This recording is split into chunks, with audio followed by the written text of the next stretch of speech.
নওগাঁর বাগানগুলোতে থোকায় থোকায় ঝুলছে বাহারি জাতের আম। সবুজ পাতার ফাঁকে ফলগুলো ছড়াচ্ছে নান্দনিক শোভা। বৈরী আবহাওয়ার কারণে এবার কিছুটা দেরিতে আম নামানোর ঘোষণা দেয় জেলা প্রশাসন।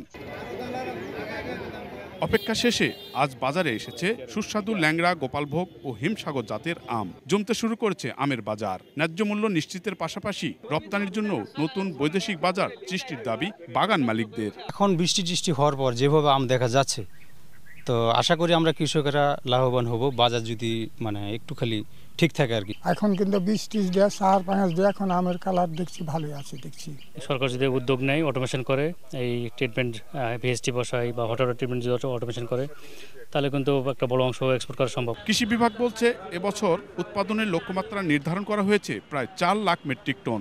আর সব ঠিক থাকলে প্রায় 4,000 কোটি টাকার বাণিজ্যর আশা কৃষি বিভাগের। দেশের গণ্ডি পেরিয়ে বিদেশের গণ্ডিতে কিভাবে রপ্তানি করা যায় সেই ব্যাপারে কৃষি সম্প্রসারণ অধিদপ্তর কোয়ালিটি আম অর্থাৎ উত্তম কৃষি পরিচর্যার মাধ্যমে আম উৎপাদনে সক্রিয় ভূমিকা পালন করছে। ইনশাআল্লাহ অন্য যে কোনো বারের তুলনায় এটা একটা ভালো আমের বাজার ব্যবস্থাপনার উদাহরণ সৃষ্টি হবে।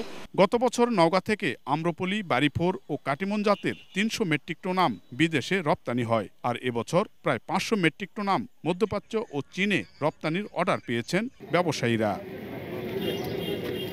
নাকফজলি, বাড়িফোর, কাটিমন, বেনানা, আম্রপলি এমন সুমিষ্ট 23 জাতের আম বাণিজ্যিকভাবে উৎপাদন হচ্ছে নওগাঁয়।